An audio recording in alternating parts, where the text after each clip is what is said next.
The Dallas Mavericks told the world Luka Doncic is perfectly healthy, but they might have lied to their fans and, more importantly, to the NBA itself.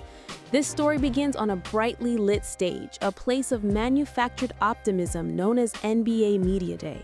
The common belief coming out of the Mavericks press conferences on September 26 is that their superstar is 100% ready for the grueling marathon of training camp and an 82-game season.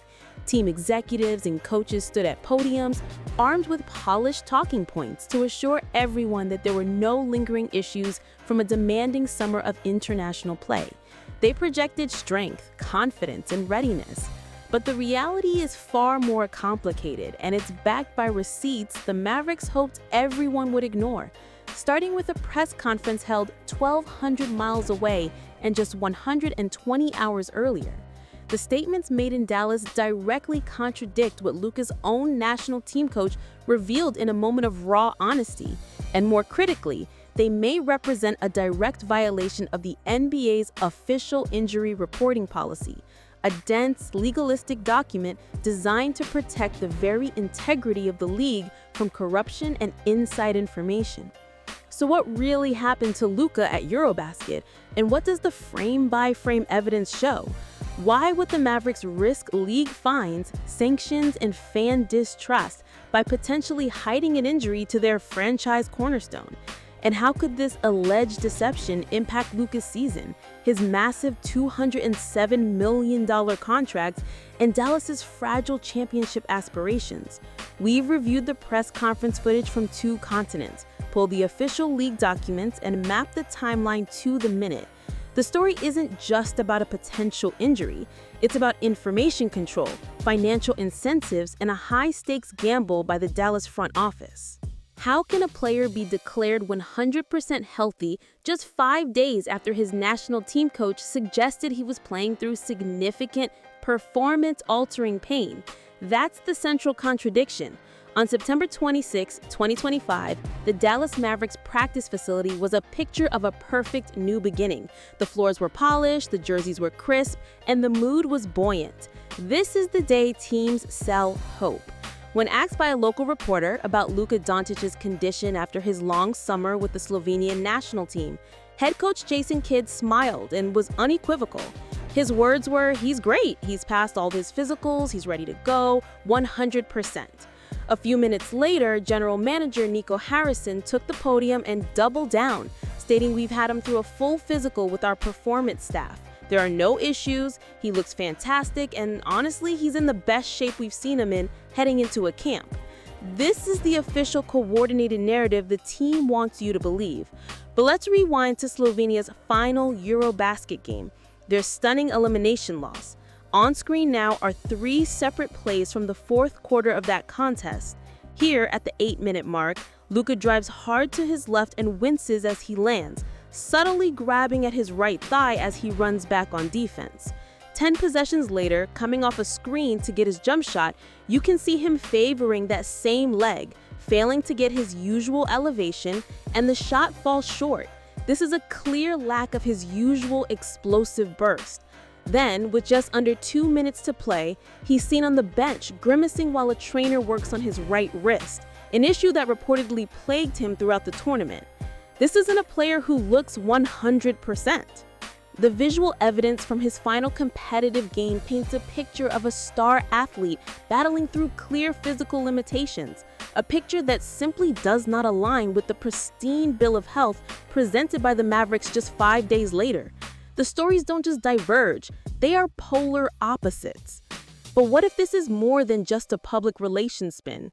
What if it's a direct violation of a dense, boring, but incredibly important rule designed to protect the integrity of the entire league? Most fans don't know this, but the NBA has a strict injury reporting policy that all 30 teams must follow, and the league enforces it with little tolerance. We've pulled a text from the NBA's official operations manual, a document rarely seen by the public. Its language is crystal clear and legalistic for a reason. Section 2, paragraph B, states that teams are required to report any injury, illness, or other health-related issue that has the potential to affect a player's participation in a game, regardless of whether the player is expected to play. Let's dissect that. The key phrase, the one that lawyers would argue over, is the potential to affect. The rule isn't just about players who are definitively listed as out. It's about providing transparency on any physical issue that could impact performance, even slightly. A sore wrist that might affect shooting percentage, a nagging thigh bruise that might limit defensive agility, both fall under this definition. This policy was strengthened in the wake of the Tim Donaghy gambling scandal and the NBA's embrace of official sports betting partners. It exists to ensure competitive fairness, so no team has an information advantage, and more importantly, to maintain integrity in the face of a multi-billion-dollar sports betting industry that relies on accurate information. By failing to disclose even a minor, lingering issue with Luka's thigh or wrist, the Mavericks could be seen as withholding material information from the league, opposing teams, and the public. A source familiar with league operations confirmed to us, the league sees undisclosed injuries as a direct threat to their partnerships with gaming companies. The integrity of the game's information is paramount. The omission isn't just a white lie. It's a potential breach of a foundational league policy, and it carries real consequences. So where did the first whispers of this injury actually come from, turning it from speculation into a legitimate controversy? The conflict started at a press conference in Europe that the Mavericks front office almost certainly hoped would go unnoticed by the Dallas media market. On September 21, 2025, in a poorly lit room deep in a European arena, immediately following Slovenia's stunning elimination from Eurobasket, head coach Alexander Sekulic sat down to face the media. The mood was somber, a stark contrast to the manufactured hype of NBA Media Day. A Slovenian journalist asked him to comment on his superstar's uncharacteristically quiet second half. Instead of giving a generic answer about a team loss, Coach Sekulic was candid, vulnerable, and protective. He stated, and I quote, "I think many people do not know, but Luka was playing through not just one, but multiple injuries. He received an injection to play in this game. He gave everything he had for his country, and he was in pain." That quote is a bombshell, an injection. This wasn't a rumor. This was an on-record statement from Luka Doncic's head coach, a man who had spent the entire summer managing his health. Coach Sekulic's motive here is key. He had no incentive to lie or create drama for the Mavericks. His tournament was over. His statement was meant to defend his star player from criticism at home, to frame Luka as a national hero who sacrificed his body for the flag. And in that moment of raw disappointment, he provided the crucial piece of evidence that directly contradicts the narrative the Mavericks would construct 5 days later. You now have two authority figures offering completely opposite assessments of the same player's health in the same week, with one of them providing the specific detail of an injection. This begs the most important question: why? Why would a sophisticated multi-billion-dollar NBA franchise risk league sanctions and the trust of its own fan base over what might be a minor nagging injury? The answer, as it often does in professional sports, comes down to money, assets, and the control of information.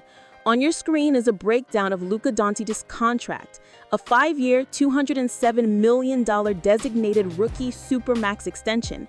He is not just a player, he is the financial engine of the entire Mavericks organization. His health dictates ticket sales, local television ratings, merchandise velocity, and corporate sponsorships. Any news of an injury, no matter how small, before training camp even begins, creates a negative news cycle. It spooks investors, lowers ticket buying enthusiasm, and puts immense pressure on the player and the organization before a single real practice has been held. Admitting that your $250 million superstar required an injection to play just a week ago is bad for business. It immediately raises questions about load management and missed games, which is a conversation no front office wants to have in September. The timing is also critical. Season ticket renewals are being processed and single-game tickets are about to go on sale. The organizational message must be one of unadulterated strength and championship contention. The decision to say 100% wasn't a medical diagnosis. It was a financial strategy designed to protect a vast and interconnected revenue stream that flows directly from the perception of Luka Doncic as an indestructible force. And if you think the NBA would simply let this slide if the evidence becomes undeniable, you haven't been paying attention to league precedent. The NBA's front office, led by Adam Silver, takes information transparency, especially regarding its superstars, very seriously. This isn't a new issue. The league has a long and consistent history of finding teams for these exact violations. Back in 2021, the Brooklyn Nets were fined $25,000 for violating injury reporting rules regarding the status of their stars during a nationally televised game. The Miami Heat have been fined in the past for similar infractions. The San Antonio Spurs were famously fined $250,000 back in 2012 for resting healthy players without proper notice, a decision that established the league's authority on player availability information. While a $25,000 or $50,000